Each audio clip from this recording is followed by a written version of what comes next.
Welcome back to The Shadows. Before we uncover tonight's archived file, make sure to subscribe and turn on notifications so you never get lost in the dark.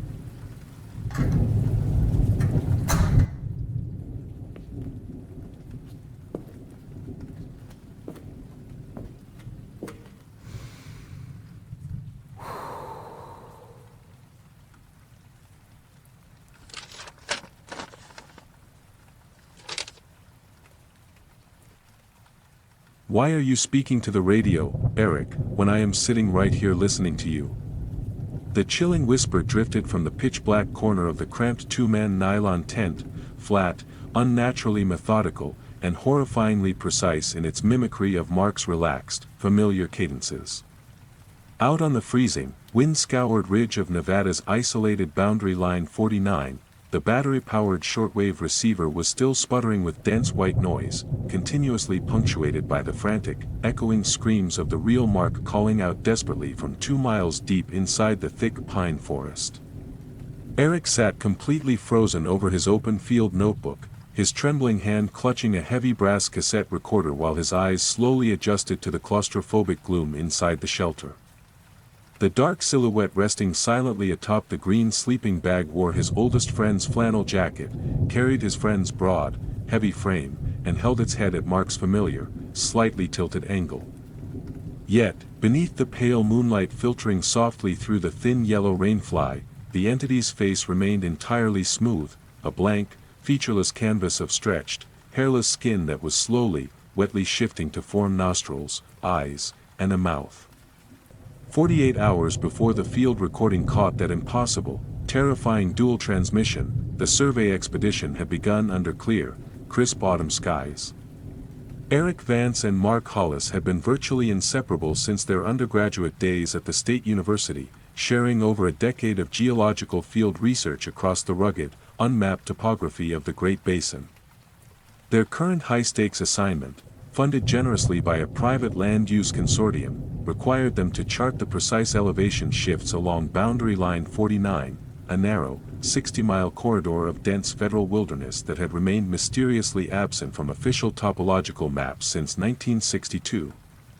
Local forestry rangers maintained a strict, unspoken policy regarding the line, warning incoming survey crews that compasses consistently drifted 3 degrees off magnetic north and that the local fauna abandoned the ridge entirely by the second week of October. To Eric, a disciplined professional long accustomed to isolated wilderness work, such stories were merely the colorful folklore of lonely mountain communities. The two men established their central base station in a high-altitude clearing surrounded by dense stands of ancient ponderosa pine and jagged granite outcroppings.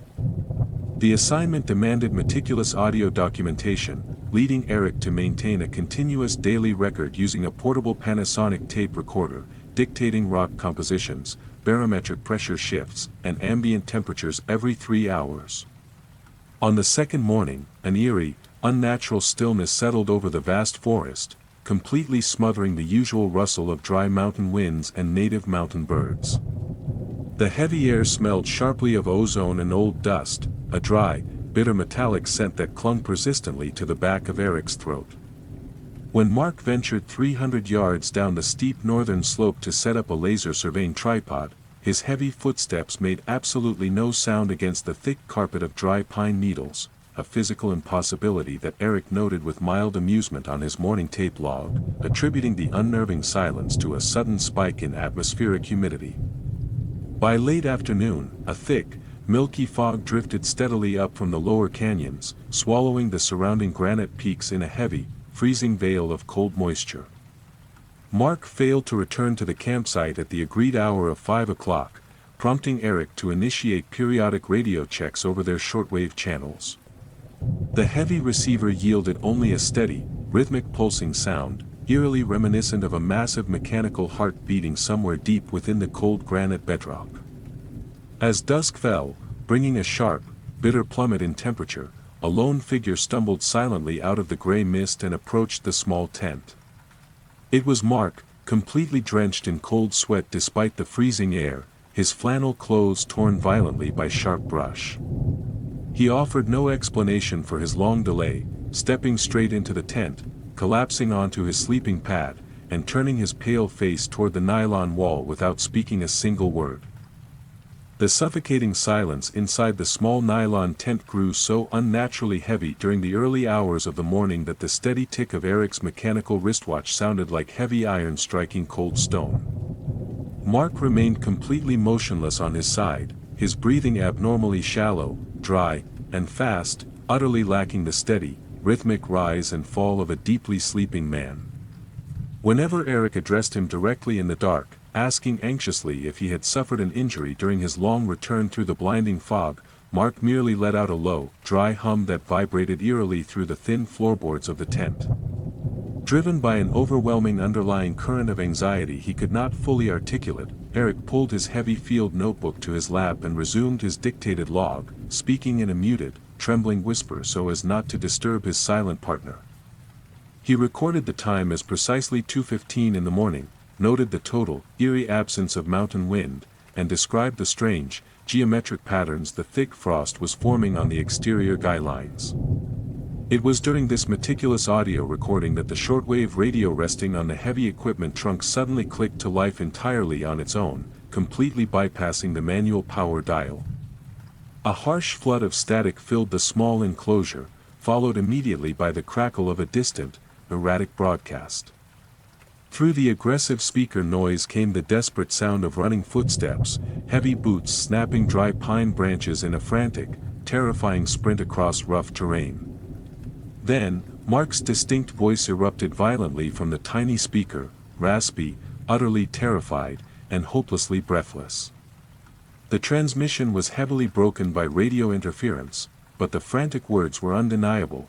Mark claimed he had been trapped in a dry, isolated riverbed 2 miles south since sunset, relentlessly stalked by tall, slender shapes that mimicked the exact sound of Eric's voice calling his name from the dark forest. The voice on the radio wept openly, begging Eric to keep the campsite lantern lit so he could somehow navigate through the blinding fog. Eric felt the blood drain completely from his pale face as the horrifying reality of his situation fully crystallized. He slowly turned his head to look down at the silent figure lying less than 3 feet away from his boots inside the enclosed shelter. The entity dressed in Mark's flannel clothes began to uncoil itself with sickening, fluid grace, its heavy joints popping sharply like dry firewood as it turned slowly toward the yellow light of the kerosene lantern. The face was no longer blank, it had successfully mimicked Mark's rough beard, his weathered mountain skin, and his deep-set gray eyes. However, the physical proportions were subtly, horrifically wrong. The mouth was stretched 2 full inches too wide across the jawline, and when it smiled, revealing 2 perfect rows of clean white teeth, its wide eyes remained completely unblinking, glassy and utterly lifeless like polished marble set into wet clay. The shortwave radio in Eric's trembling grip continued to broadcast the frantic pleas of the real man out in the dark woods, his echoing screams bursting through the tinny speaker in terrifying synchronization with the rhythmic pulsing of the entity's chest. The fake Mark reached out a long, pale hand, its fingers visibly extending an inch past normal human proportions, and gently brushed its cold knuckles against the microphone of Eric's Panasonic tape recorder. It leaned closer into his personal space, its breath carrying the sweet, sickening odor of rotting pine wood, damp earth, and old copper. In a multi-layered voice that perfectly blended Mark's deep baritone with Eric's own higher-pitched vocal inflections, the creature whispered directly into the microphone, coldly declaring that the recording session would continue until both copies of the voice were identical. The steady mechanical whir of the portable tape recorder was the only consistent sound inside the damp canvas tent, a small, fragile barrier pitched desperately against the vast, indifferent darkness of the Great Basin wilderness. Eric sat motionless on the very edge of his folding stool, his knuckles turning stark white as he tightened his nervous grip around his heavy iron flashlight.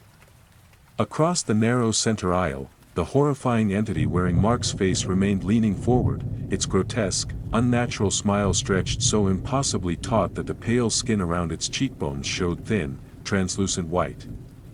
The ambient air pressure inside the enclosed tent began to drop rapidly toward freezing, causing the kerosene lamp's flickering flame to shrink down to a tiny pinpoint of deep indigo light. Outside, The eerie silence of Boundary Line 49 was absolute. No mountain wind rustled the pine needles, no nocturnal mountain insects chirped, and the distant, panicked transmissions over the shortwave radio had completely collapsed into a flat line of cold, rhythmic static. Eric forced his terrified eyes away from the creature's unblinking, glassy gaze, focusing instead on the small pulsing red light of his Panasonic recorder. He knew with absolute certainty that if he allowed wild panic to seize his rational mind, his basic survival instincts would fail him entirely in the dark.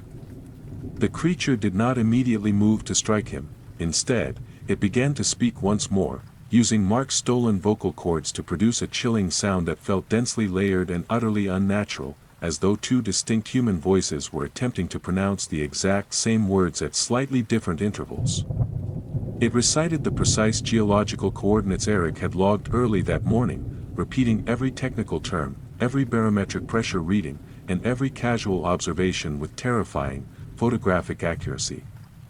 The entity was not merely mimicking Mark's voice, it was actively assimilating the entire audio log, systematically processing Eric's memory, vocal patterns, and physical presence into its own twisted catalog of the wilderness. The granite formations along the ridge display unusual thermal retention, the creature murmured softly, its long, unnaturally limber fingers slowly tracing circular patterns on the fabric of Mark's torn flannel trousers.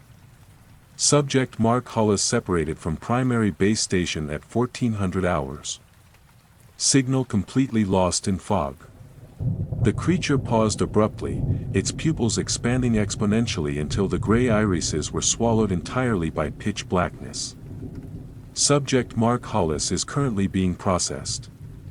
A sudden, sharp metallic snap echoed violently from the shortwave radio resting on the heavy supply trunk. The static cut out completely, replaced by a hauntingly clear, unamplified recording of Eric's own voice speaking directly from the tiny speaker, broadcasting a detailed log entry that Eric had not yet dictated, vividly describing his own horrific death beneath the towering ponderosa pines. Horror surged through Eric like a blinding current of freezing water, shocking his paralyzed limbs into sudden, violent motion. Abandoning the heavy equipment scattered across the floor, he lunged frantically for the tense rear emergency zipper, tearing the nylon open with a single desperate pull and tumbling blindly out into the freezing night mist. He did not dare look back to see if the pale mimic was actively pursuing him. He scrambled frantically to his feet on the icy rocks, clutching only his heavy flashlight and the portable tape recorder strapped tightly to his chest. The dense fog had settled thick and heavy over the ridge, reducing his visibility to less than 5 feet and turning the familiar mountain topography into a nightmare of looming, distorted shadows. As he sprinted blind down the treacherous rocky incline toward the primary vehicle access point, the voice of Mark, and the haunting voice of himself, began to call out from every direction in the dark, chanting his name in a perfect, harmonious duet. The sharp granite rocks tore violently through the worn soles of Eric's hiking boots as he plunged deeper into the choked pine thicket, his lungs burning painfully with every gasping breath of frozen mountain air. The suffocating fog hung in dense, motionless curtains between the ancient trees, completely swallowing the weak beam of his iron flashlight and rendering every direction visually identical in the gloom. Behind him, the dark forest was far from silent. The dual voices continued to echo deafeningly through the high pine canopy, bouncing off the jagged rock walls in a complex, terrifying resonance loop. The creature was no longer merely running behind him on 2 feet, the heavy, wet thuds impacting the frozen forest floor sounded like a massive, four-legged beast snapping thick timber branches as it closed the terrifying distance with unnatural, predatory speed. Every 50 yards, Eric frantically checked the battery indicator on his Panasonic tape recorder strapped to his chest. The red LED light flickered erratically in the dark, drawing unnatural power from an unknown atmospheric charge that made the fine hair on his bare arms stand on end. He realized with mounting dread that the portable recorder was no longer merely capturing his surrounding environment, it had become a physical anchor for the entity's suffocating presence in the wilderness. As he stumbled blindly into a dry creek bed lined with smooth white river stones, a faint beam of reflected light cut through the dense mist up ahead. Parked on a narrow dirt turnout was their survey truck, its cold steel frame covered entirely in a heavy layer of crystalline white frost.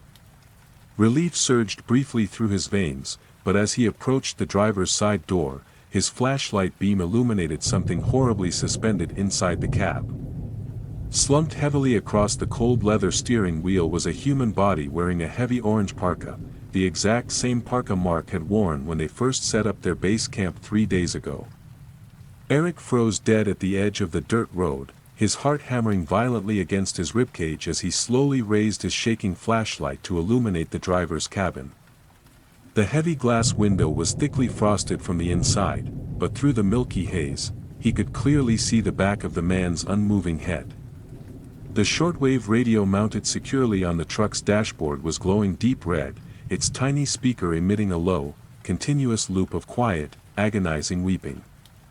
The man in the truck was sobbing uncontrollably, his voice raspy, terrified, and broken, continuously repeating a single phrase into the dead air, "He took my voice, Eric. He took my voice and he left me alone in the dark." Eric took a slow, agonizingly hesitant step toward the driver's window, his trembling, blistered hand reaching out to touch the ice-encrusted metal door handle. Before his fingers could make physical contact with the freezing metal, the head of the figure inside snapped around a full 180 degrees with a sickening, shattering crunch of fracturing vertebrae. The ghastly face pressed flat against the glass was Mark's face, but it was hollow and empty, the loose skin sagging against the underlying skull like a discarded glove. Its wide eyes were glassy, completely vacant, and unblinking, yet its wide jaw worked rhythmically up and down, producing the terrifying sound of Eric's own voice coming directly from the truck's external speaker horn. Behind Eric, out in the swirling fog of the dry creek bed, the heavy, wet crunch of four-legged footfalls ground to a sudden, absolute halt directly at his exposed back.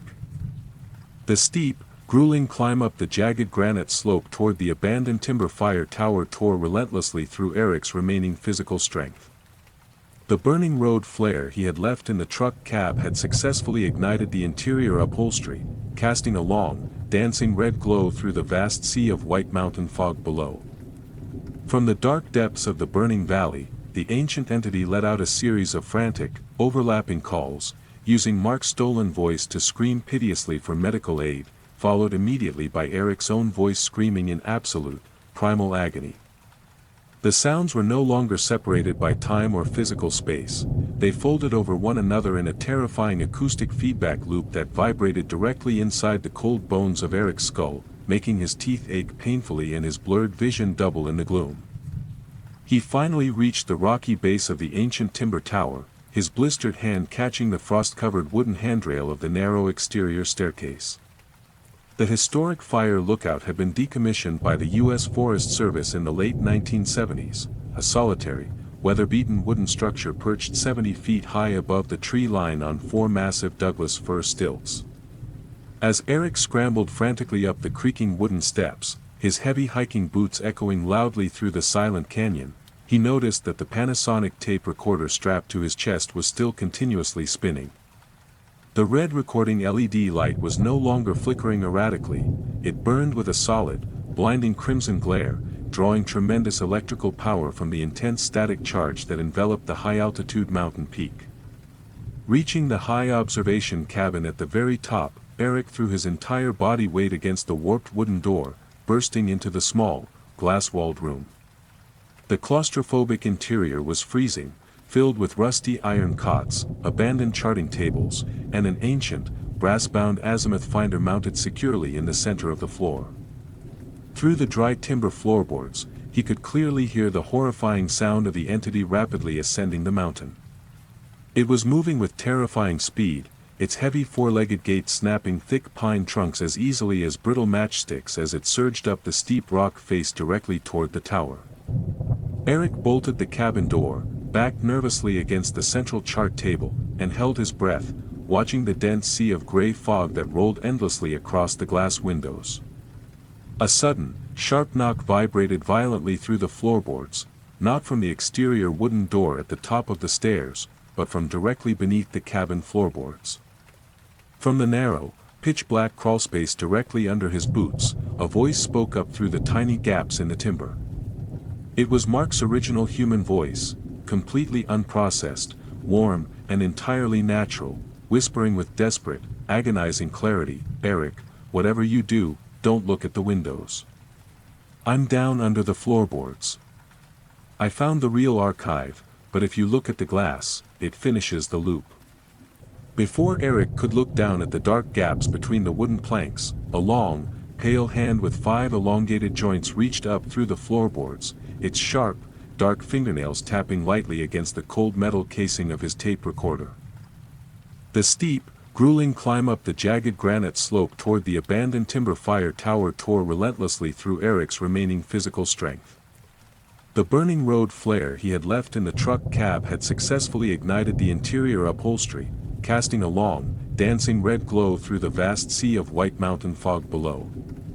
From the dark depths of the burning valley, the ancient entity let out a series of frantic, overlapping calls, using Mark's stolen voice to scream piteously for medical aid, followed immediately by Eric's own voice screaming in absolute, primal agony. The sounds were no longer separated by time or physical space. They folded over one another in a terrifying acoustic feedback loop that vibrated directly inside the cold bones of Eric's skull, making his teeth ache painfully and his blurred vision double in the gloom. He finally reached the rocky base of the ancient timber tower, his blistered hand catching the frost-covered wooden handrail of the narrow exterior staircase. The historic fire lookout had been decommissioned by the U.S. Forest Service in the late 1970s, a solitary, weather-beaten wooden structure perched 70 feet high above the tree line on 4 massive Douglas fir stilts. As Eric scrambled frantically up the creaking wooden steps, his heavy hiking boots echoing loudly through the silent canyon, he noticed that the Panasonic tape recorder strapped to his chest was still continuously spinning. The red recording LED light was no longer flickering erratically, it burned with a solid, blinding crimson glare, drawing tremendous electrical power from the intense static charge that enveloped the high-altitude mountain peak. Reaching the high observation cabin at the very top, Eric threw his entire body weight against the warped wooden door, bursting into the small, glass-walled room. The claustrophobic interior was freezing, filled with rusty iron cots, abandoned charting tables, and an ancient, brass-bound azimuth finder mounted securely in the center of the floor. Through the dry timber floorboards, he could clearly hear the horrifying sound of the entity rapidly ascending the mountain. It was moving with terrifying speed, its heavy 4-legged gait snapping thick pine trunks as easily as brittle matchsticks as it surged up the steep rock face directly toward the tower. Eric bolted the cabin door, backed nervously against the central chart table, and held his breath, watching the dense sea of gray fog that rolled endlessly across the glass windows. A sudden, sharp knock vibrated violently through the floorboards, not from the exterior wooden door at the top of the stairs, but from directly beneath the cabin floorboards. From the narrow, pitch-black crawlspace directly under his boots, a voice spoke up through the tiny gaps in the timber. It was Mark's original human voice, completely unprocessed, warm, and entirely natural, whispering with desperate, agonizing clarity, "Eric, whatever you do, don't look at the windows. I'm down under the floorboards. I found the real archive, but if you look at the glass, it finishes the loop." Before Eric could look down at the dark gaps between the wooden planks, a long, pale hand with 5 elongated joints reached up through the floorboards, its sharp, dark fingernails tapping lightly against the cold metal casing of his tape recorder. The old wooden planks beneath Eric's hiking boots vibrated with a continuous, low-frequency hum that vibrated straight through his heel bones into his lower throat. The voice rising through the narrow gaps between the timber floorboards sounded startlingly, terrifyingly real. It possessed all the subtle vocal imperfections, the slight gravelly intake of breath, and the warm, familiar pacing that had characterized Mark Hollis during their 10 years of shared geological field assignments across the Great Basin. Yet, as Eric lowered his trembling gaze toward the dark seams of the timber floor, the intense beam of his flashlight caught a series of thin, dark tendrils creeping smoothly up through the bolt holes. They were not natural roots or fungal strands, they were glistening, thread-like fibers of liquefied shadow, moving with deliberate, intelligent purpose toward the metal legs of his heavy iron surveying tripod. "If you look out the glass, Eric," the loop closes, the voice repeated from the pitch-black crawlspace below, its cadences shifting slightly into a rhythmic, almost hypnotic cadence. The glass reflects the fog reflects the light, and the light carries the entire record back into the stone. Eric took a cautious, agonizing step backward, his heart hammering violently against his ribs as he forced his wide eyes to stay strictly fixed on the central chart table. He knew with absolute certainty that the moment he acknowledged the illuminated window, the phantom optics of boundary line 49 would collapse the remaining boundary between his physical presence and the mimic's expanding audio catalog. The Panasonic tape recorder strapped to his chest clicked sharply, its brass flywheel spinning at double its normal speed as the magnetic tape fed rapidly through the recording heads, producing a soft, high-pitched squeal. Through the clear glass panes of the high observation cabin, the surrounding fog began to pulse with a faint, disturbing violet luminescence. The burning road flare he had left in the cab of the survey truck 200 feet below had died out completely, yet the vast valley floor was no longer dark. Broad, sweeping beams of cold atmospheric light cut continuously through the pine canopy, casting long, geometric shadows against the exterior glass walls of the timber tower. Out in the swirling, freezing vapor, massive, elongated shapes moved with fluid grace, entities that towered 40 feet above the tree line, their dark silhouettes shifting smoothly between the forms of timber wolves, ancient ponderosa pines, and human surveyors carrying heavy brass tripods. They were not walking on the ground, they drifted through the sea of mist like aquatic sea life navigating a deep trench. A sudden, violent impact struck the wooden trapdoor set into the far corner of the cabin floor, throwing up a cloud of gray dust and dry wood splinters into the cold air. The heavy iron bolt held for a moment, but the ancient timber cracked loudly along its grain, revealing a dark, jagged aperture beneath. Through the fracture, Eric saw a human hand reaching frantically upward, a hand that clearly bore Mark's silver college ring on the third finger. However, the pale skin covering the palm was completely smooth, utterly devoid of any fingerprints, lines, or natural scars. As Eric watched in mute horror, the long fingers extended another 3 inches, wrapping around the jagged edge of the broken floorboard with an audible crunch of splitting wood. The voice coming from below dropped its warm human tone entirely, resuming the multi-layered, acoustic resonance that echoed simultaneously from the hillsides, the shortwave radio, and the spinning magnetic tape. The multi-layered frequency vibrating through the timber observation cabin grew so excruciatingly intense that the brass fittings on the central azimuth finder began to sing, emitting a high, ringing tone that perfectly matched the exact frequency of the spinning cassette tape. Eric backed nervously against the far corner of the enclosed glass structure, his heavy breathing coming in short, agonizing gasps as the ambient temperature inside the small room plummeted far below zero. Thick, feathery ice crystals bloomed rapidly across the interior face of the windows, obscuring the strange, violet lights drifting endlessly through the mountain valley outside. The wooden trapdoor in the floor gave way entirely with a loud, agonizing groan of splitting timber, its heavy iron hinges shearing off completely and clattering down into the pitch-black crawlspace below. Rising steadily through the square opening was not a grotesque beast or a monstrous shape, but a perfect, pristine replica of Eric Vance himself. The duplicate wore his exact canvas work jacket, his scuffed leather boots, and carried an identical Panasonic cassette recorder strapped tightly across its chest. The only chilling distinction lay in its face, where Eric's skin was raw, windburned, and smeared with dark charcoal from the road flare. The duplicate's face was completely unblemished, smooth as polished marble, and entirely devoid of any human expression. Its eyes were wide, glassy spheres that reflected the flickering red light of the spinning tape recorder without blinking a single time. When it stepped heavily onto the cabin floorboards, its scuffed boots made absolutely no sound whatsoever against the creaking timber. The duplicate slowly raised its left hand, pointing a single, elongated finger directly at the Panasonic tape recorder bound to Eric's chest. Log entry 7, the duplicate declared flatly, speaking in Eric's exact voice, though the cold words carried a slight, metallic delay, as if they were being played back through a distant, ungrounded speaker horn. Subject Eric Vance has successfully completed the field survey of boundary line 49. Physical parameters have been fully catalogued. Primary host is now ready for permanent disposal. The entity took a slow, deliberate step forward, its arm extending with unnatural, fluid length, reaching directly for the plastic casing of the Panasonic recorder. It did not intend to strike or crush him, it was reaching for the source of the magnetic audio, seeking to merge the live physical voice with the recorded archive.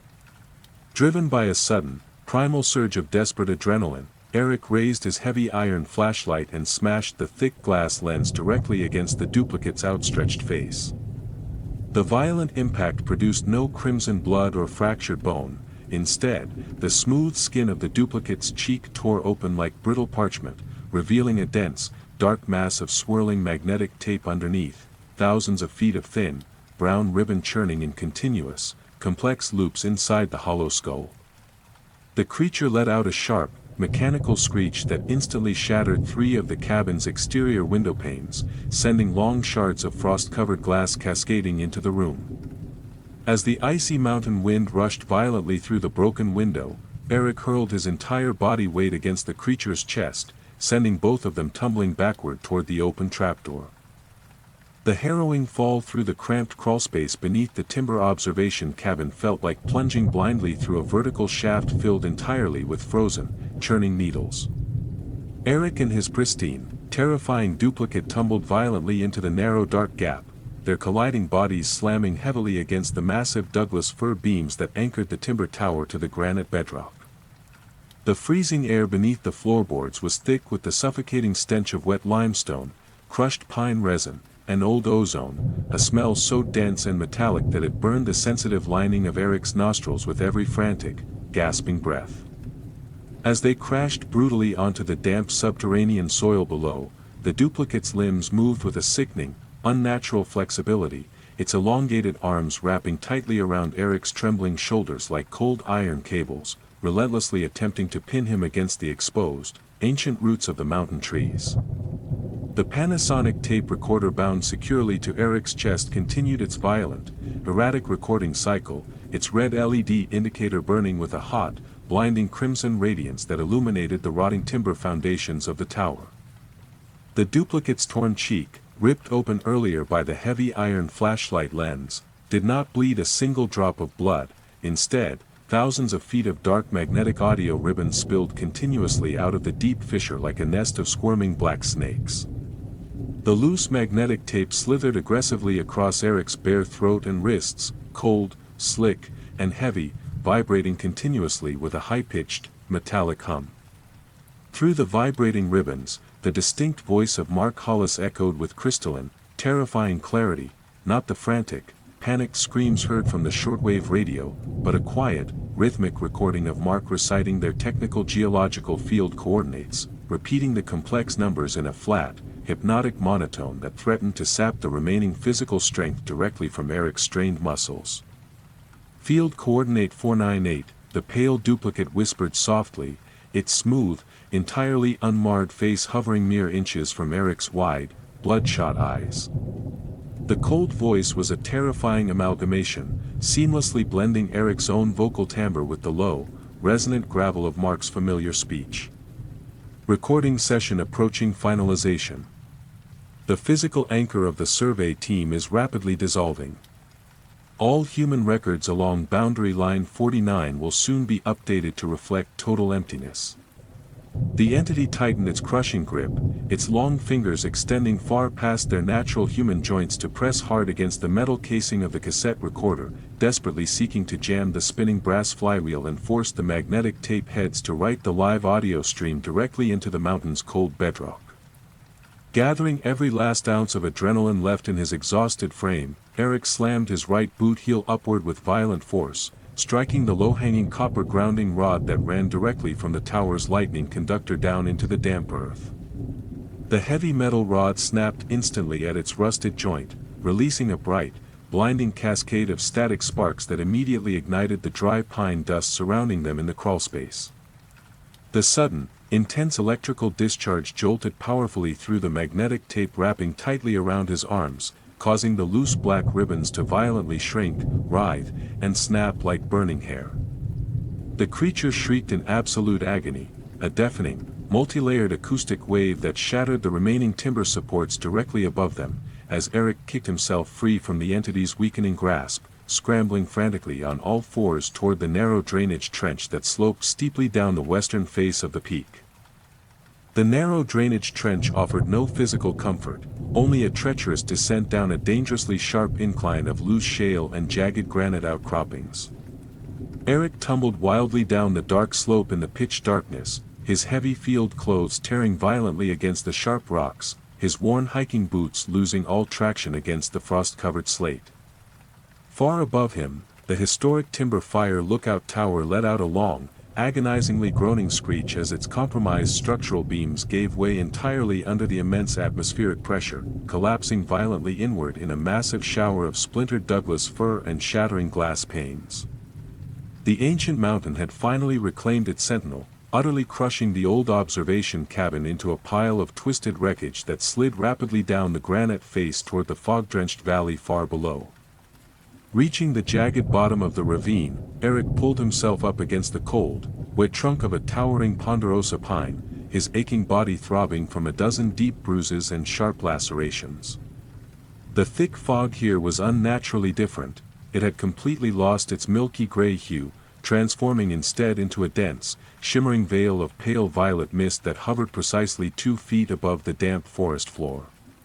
The ambient temperature had stabilized into an unnatural, absolute cold that instantly froze the heavy sweat on his brow into hard, clear beads.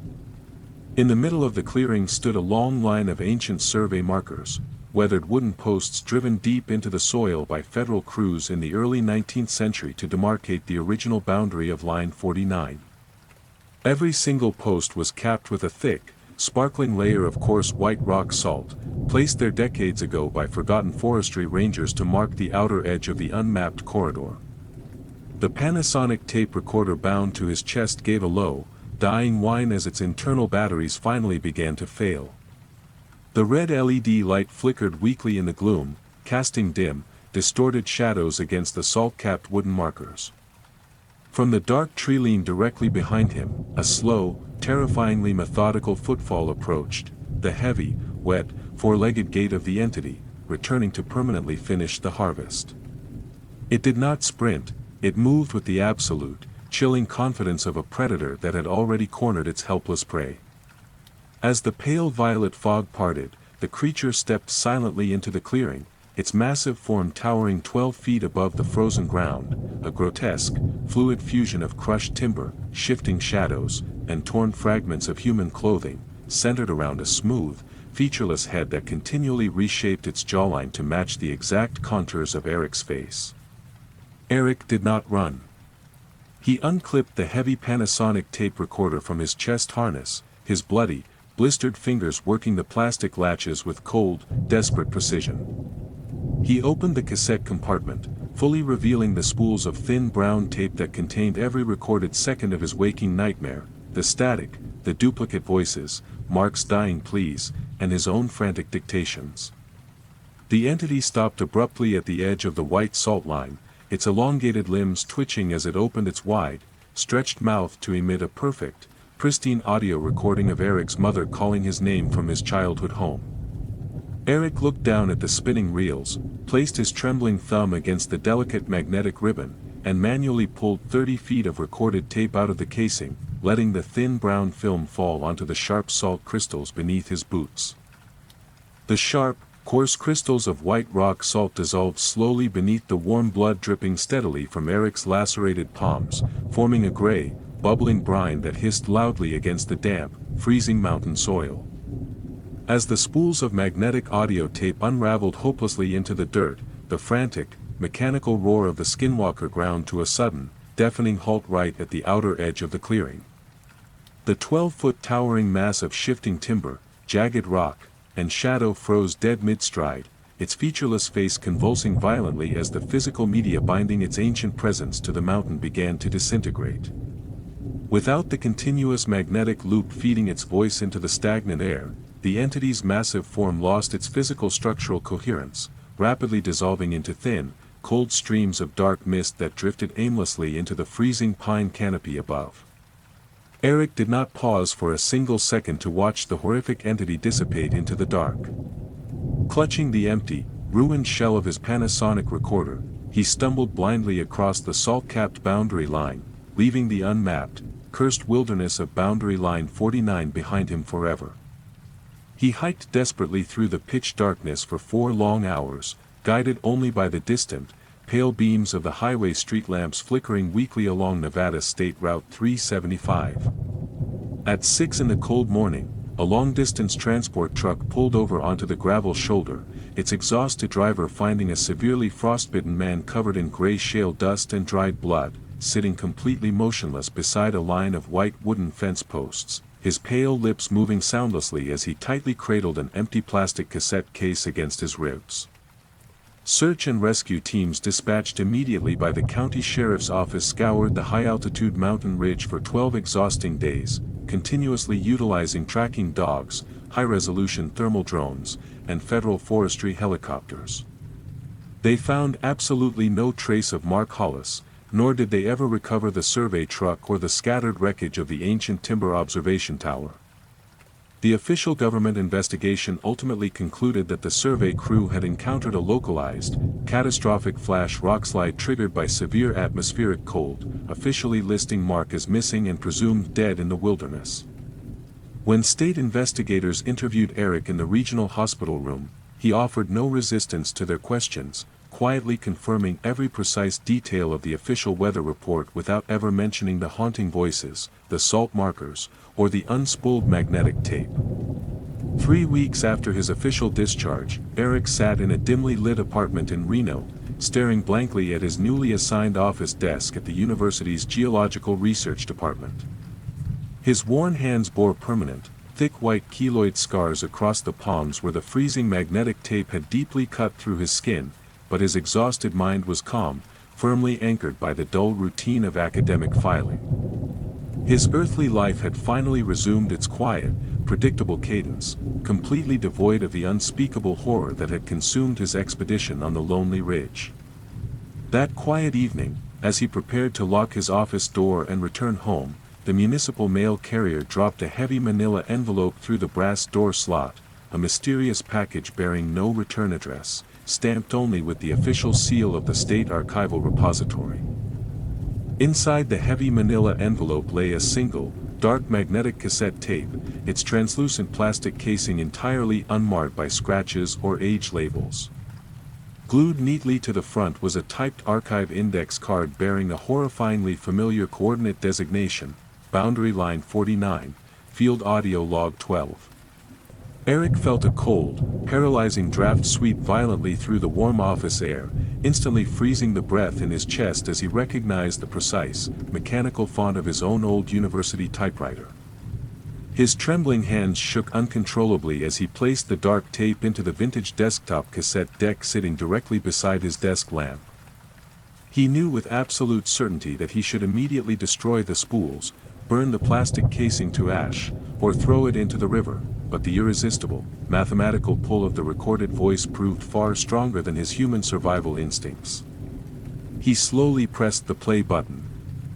The heavy rubber rollers engaged with a sharp mechanical click, filling the small, quiet room with a low, pristine hum of white tape noise.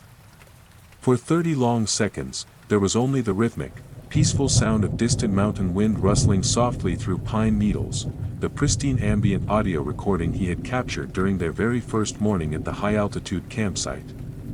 Then, a distinct voice spoke clearly through the desktop monitor speakers. It was Mark Hollis's deep, booming baritone, crystal clear, cheerful, and entirely free of any panic, distortion, or static. Mark was casually discussing the complex geological composition of the steep northern slope, reciting the exact elevation measurements they had carefully charted before the dense fog rolled into the valley. The granite formations along the ridge display remarkable thermal retention, Mark's recorded voice declared with crisp, academic enthusiasm. Subject Eric Vance is currently completing the final transcript at the main office. Survey parameters are now 99% complete. As the audio recording played seamlessly on, Eric heard the distinct, chilling sound of a second heavy chair being pulled up to the microphone inside the recording studio. A second voice joined the magnetic tape, Eric's own voice, speaking in perfect, harmonious unison with Mark, reciting the exact same technical words at the exact same microsecond, with identical vocal inflection, breath control, and pitch. The dual transmission was completely flawless, a permanent, master audio recording forever locked into the dark magnetic spools. Behind Eric's wooden chair, the dark shadow cast against the white plaster wall by his desk lamp completely stopped reflecting his physical posture. While Eric sat paralyzed and frozen in his leather chair, his bloody hands clasped tightly over his face, the dark silhouette on the wall slowly stood upright on its own. The shadow reached out a long, elongated arm directly toward the audio deck, its thin fingers extending far past normal human proportions to gently press the stop button on the machine. In the suffocating, quiet darkness of the office, as the magnetic tape finally stopped spinning, the shadow leaned down silently toward the bare back of Eric's neck, opening its featureless mouth to speak with two voices at once, coldly confirming that the field survey of Boundary Line 49 had finally reached its ultimate, unalterable conclusion.